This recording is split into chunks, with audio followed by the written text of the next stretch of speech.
the Tigray people didn't do anything. They just have a few bad apples there that went there and tried to create something, and it's not fair for the mass. Like, the mass is probably the 99% is innocent people. They have nothing to do with this war. They have nothing to do with what's going on. They're just civilians worrying about what will I eat today, tomorrow. Hello fam, welcome to the African Diaspora News channel. I am Wongel Zelalem bringing you this report.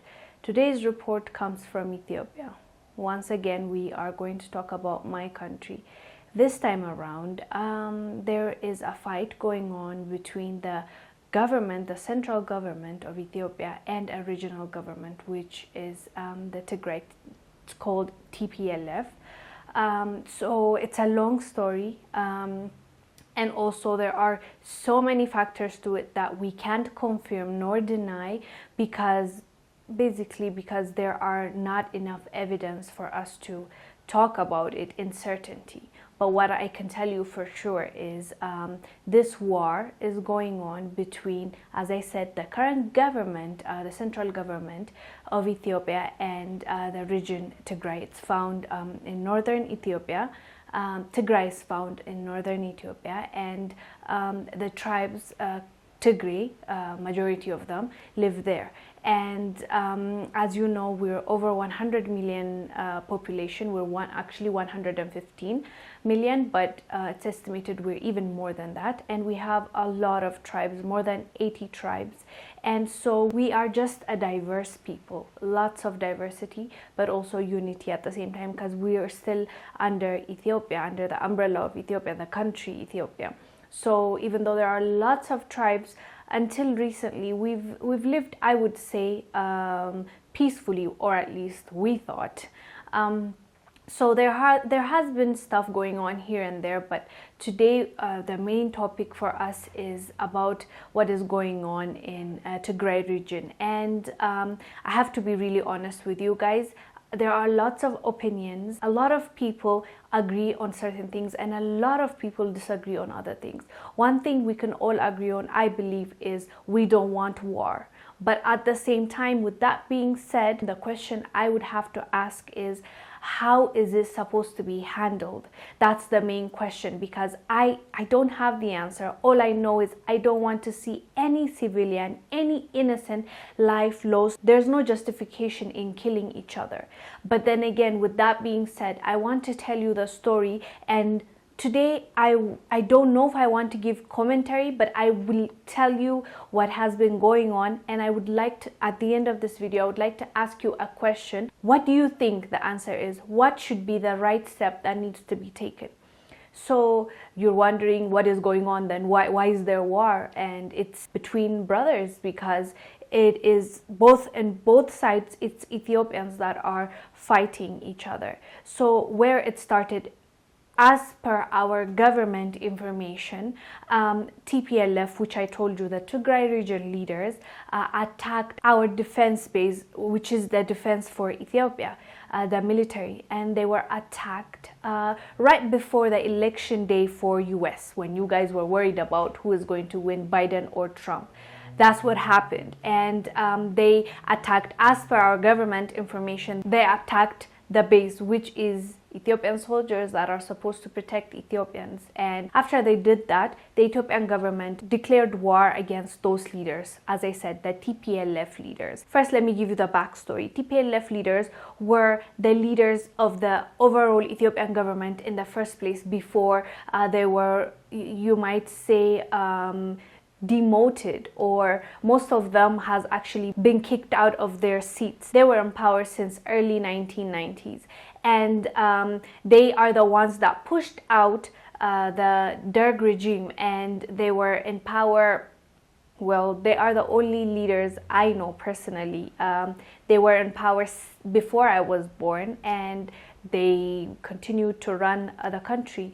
And just 2 years ago, there was a shakeup, and most of them lost their position because the new prime minister that we have right now, Prime Minister Abiy, was put in that place. people voted, the representatives voted for him, so he got in that place. When he officially became the Prime Minister of Ethiopia, now he started the investigation on the previous leaders, what they've done, if they were involved in corruption, if they were involved in the killings and all the things that they were accused of. So when the investigation started, some were arrested, some fled, and some of them were given immunity, and some of them continued leading the Tigray region, which is found, as I told you, in Ethiopia, the northern area of Ethiopia. So they've been having issues here and there, and the government has accused them of funding genocides in Ethiopia and insecurities, instabilities, because they left power, and some of them were being investigated, as I said. So that's the little bit the backstory between the Prime Minister, the new Prime Minister Abiy, and, as I said, the leaders of the TPLF. So that's been going on. You know, they've not had peace here and there, but it's never been that much of a big deal. It's always like an accusation or something. They'll say something, he'll say something, and it was just a conversation, I would say. Like, it has not come anywhere close to where we are right now. And just recently, last week, I did a video on a killing that happened on the Amhara tribe by the OLA, the Oromia Liberation Army. So they attacked these people and killed them gruesomely, a senseless crime based on tribe. What our government is accusing the TPLF of is funding these killings, funding these instabilities that are happening in Ethiopia. So that has been going on, mind you. And so the stroke that broke the camel's back finally was when they attacked, allegedly, as per our government's information, they attacked our defense base, which is located in Tigray. And that was it, because that's literally, if we were to believe the government's report, that is treason. Like, you are conspiring against your own. That's when he declared that he'll be sending troops over there to hold them accountable, and that's when it started. And one thing before that, they were the leaders were talking about how they're equipped and they can create some damage. And he sent the troops. There were airstrikes on their base where they kept a rocket and other weapons that can create destruction. So in a nutshell, that's what's been happening, and he's been attacking their base. But now the question and the concern we have as Ethiopians is, how is it going to be handled? How are we going to hold these people accountable without killing, without innocent people losing their lives? The Tigray people didn't do anything. They just have a few bad apples there that went there and tried to create something, and it's not fair for the mass. Like, the mass is probably the 99% is innocent people. They have nothing to do with this war. They have nothing to do with what's going on. They're just civilians worrying about what will I eat today, tomorrow. They are caught in a crossfire where they don't know what to do, because, mind you, internet is off and telephone connection is off. The government says it's the TPLF that cut it down. The TPLF says it's the central government that did that. So both of them are saying it's you, but the fact of the matter is the people are the ones that are going to suffer, because we don't know, we don't have evidence. That's why I said when I started, we have no evidence. There, even on social media, there are lots of pictures going around, even BBC, I think, the other one was Al Jazeera. They were actually analyzing the pictures and saying that how fake it was. Like, the government, the people on this side will post something and say, look, victory, the TPLFs have been blown up, and then it's a fake picture. And then from the TPLF side, they'll post a picture saying, we have crashed the aircraft that the government sent, and then that's also fake. They were analyzing lots of pictures, and what has been circulating online, most of it is fake, and that is enticing people. That's not a good thing, you know. Like, it's a thing to talk about the truth and the true pictures and evidence, but also a totally different thing when you're misleading people and like sharing information which is not accurate. I am completely against that, and I think it's contributing to the fire. It's putting fuel to the fire where somebody's claiming to be somebody and insulting the other person, and it's just a whole thing. And as I said, what we need to worry about is the innocent lives, the civilians, that has nothing to do with this nonsense that is going on, you know. Like, even the TPLF, like, they're acting like they care for the people of Tigray. So at least why not give up yourself or do something about it? Because they are forcing people, the innocent civilians, 15-year-olds, 16-year-olds, recruiting them, telling them that you need to fight, you're defending your region, and you're telling me you care for them when you're taking that young kid from his mother. Like, I saw on the news that they were even claiming that if you don't fight, mothers, if you're found hiding your kids, beware. The consequence is going to be so bad. If this is really going on the ground, I have to side-eye the leaders again. Why are you forcing these kids to fight your battle?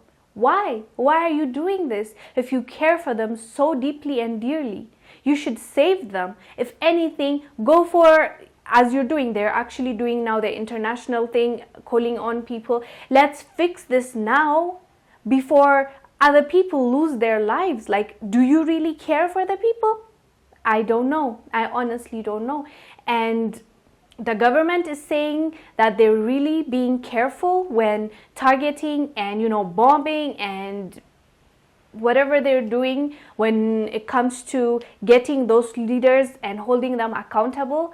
But we don't have the evidence. That's what's worrying. We don't. They come out, they do a press conference, and we hear that. What is happening on the ground to the people? That's what, as an Ethiopian, I care about, and that's what I want to know. That's what my ideal situation is. For the people that are responsible for everything they have done to be held accountable, taken, dealt with. Even them, I don't want them to be shot at or killed. They need to be held. They need to come back, face the justice system. It's not, I don't think it's a shoot and kill thing. Yes, if it's a must that you are like face to face and they are trying to pull the trigger on you, I get that. But even them, I think the best thing is surrender and go and face the music. And if you haven't done anything, then prove that you haven't done anything. Don't involve innocent people. And our government, please give us evidence for us to see that everything is okay and you're not targeting civilians. Because on the other side also, they're claiming that they're targeting them and killing them, which we cannot verify. So both sides we can't verify. All we can talk about is this is what's happening, this is what they're telling us, but none of it is okay and none of it is all right. I really hope that this ends real soon, and we don't want to lose more Ethiopians. All of them are Ethiopians. The government sides, the military, Ethiopians. The regional side, the troops, Ethiopians. All of them are Ethiopians. I don't see a win-win situation. Please, let's sort this out without demonizing each other, without killing each other, and involving international parties. I will update you with what's going on, but I want to leave you with one question. What do you think is the right thing to do going forward when it comes to the government of Ethiopia and the regional? How do you think they should move to prevent any innocent life, civilian losing their lives and livelihood? Do let us know down below. I am Wongel Zelalem bringing you this report. I'll see you on the next one. Bye.